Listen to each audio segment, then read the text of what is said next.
গোটা রাজ্যে আপনারা জানেন শারদ উৎসবের আবহাওয়া চলছে। এই শারদ উৎসবের আবহাওয়ার মধ্যেও আমরা লাল ঝান্ডার বন্ধুরা, ছাত্র, যুব এবং নারী সংগঠনের নেতৃত্বস্থানীয় কমরেডদের নিয়ে জরুরি বার্তার ভিত্তিতে আজকে আগরতলা শহরে মিছিল করে পুলিশের হেডকোয়ার্টারের সামনে আমরা বিক্ষোভে মিলিত হয়েছি। কি এমন ঘটনা? গোটা রাজ্যের মানুষের যখন আনন্দে মেতে ওঠার কথা, গোটা রাজ্যের মানুষ যখন বছরে একবার উৎসবের আনন্দে মেতে থাকার কথা, তখন আমাদের রাজ্যে অন্ধকারের রাজত্ব। উৎসবের আবহাওয়া বলতে কিছু লক্ষ্য আমরা করতে পারছি না। গতকাল গভীর রাতে আপনারা লক্ষ্য করেছেন সোশ্যাল মিডিয়ায়, খবরের কাগজে, আগরতলা পশ্চিম থানা থেকে বেশি দূরে নয়, আগরতলা পূর্ব থানা থেকেও বেশি দূরে নয়, পুলিশ হেডকোয়ার্টার থেকে হাঁটলে পরে 10 থেকে 12 মিনিটের রাস্তা প্রতাপগড় সিপিআইএম এর দপ্তর বুলডোজার লাগিয়ে ভেঙে দেওয়া হয়েছে। গোটা ভূভারতে ত্রিপুরা রাজ্য ছাড়া এরকম কোন ঘটনা নজির কেউ দেখাতে পারবেন বলে আমরা বিশ্বাস করি না। কি লজ্জার কাণ্ড! একটা সর্বভারতীয় রাজনৈতিক দল, নির্বাচন কমিশন কর্তৃক স্বীকৃত দল, এরকম একটা দলের অফিস বুলডোজার লাগিয়ে ভেঙে দেওয়া হয় রাতের অন্ধকারে। আমরা শুনলাম প্রধানমন্ত্রী আসবেন আমাদের রাজ্যে।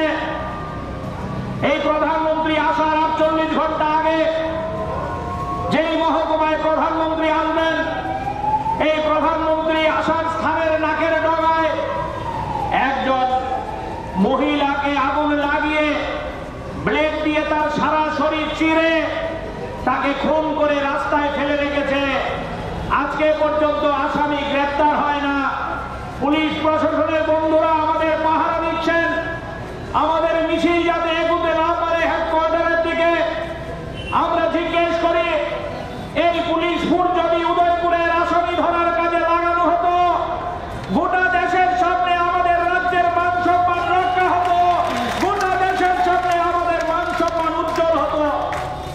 কিন্তু না, পুলিশ প্রশাসনের তাবর তাবর আধিকারিকরা, আমাদের প্রাক্তন মন্ত্রী মানিক দে, আমাদের প্রাক্তন বিধায়ক রতন দাস, যুব সংগঠনের রাজ্য সম্পাদকদের আটকানোর জন্য অস্থির।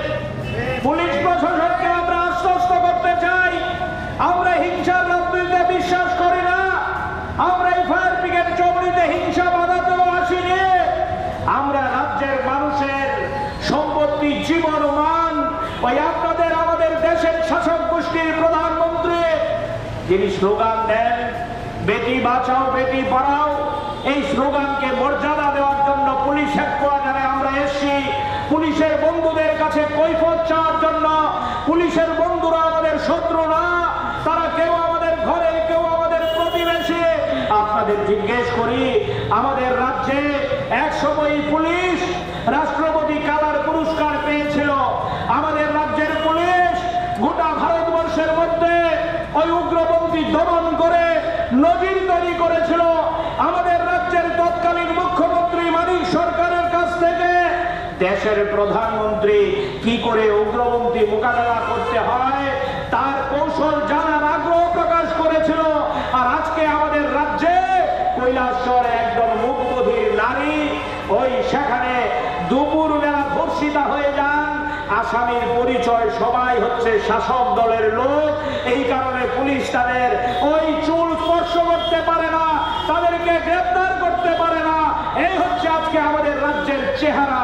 আমরা এসছি আজকে পুলিশের হেডকোয়ার্টারে কৈফিয়ত চাওয়ার জন্য।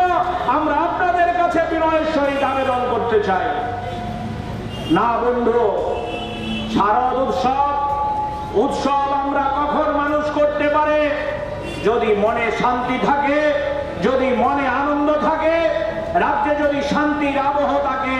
রাজ্যে শান্তির পরিবেশ নাই, রাজ্যে আনন্দের পরিবেশ নাই, রাজ্যে মানুষের মনে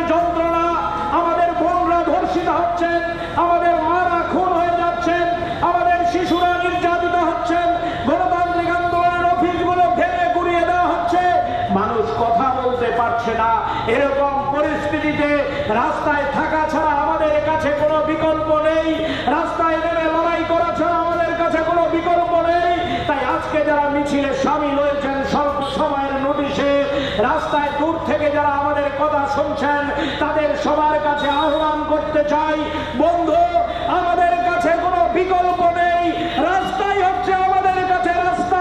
এই রাস্তায় নেমেই রাজ্যের আইন শৃঙ্খলা রক্ষা করতে হবে, রাস্তায় নেমেই আমাদের রাজ্যের মায়েদের জীবন রক্ষা করতে হবে, আমাদের গণতান্ত্রিক আন্দোলনের অফিস রক্ষা করতে হবে, আমাদের গণতান্ত্রিক আন্দোলনের যে মর্যাদা, আমাদের গণতান্ত্রিক আন্দোলনের যে অধিকার, এই অধিকারকে আমাদের রক্ষা করতে হবে।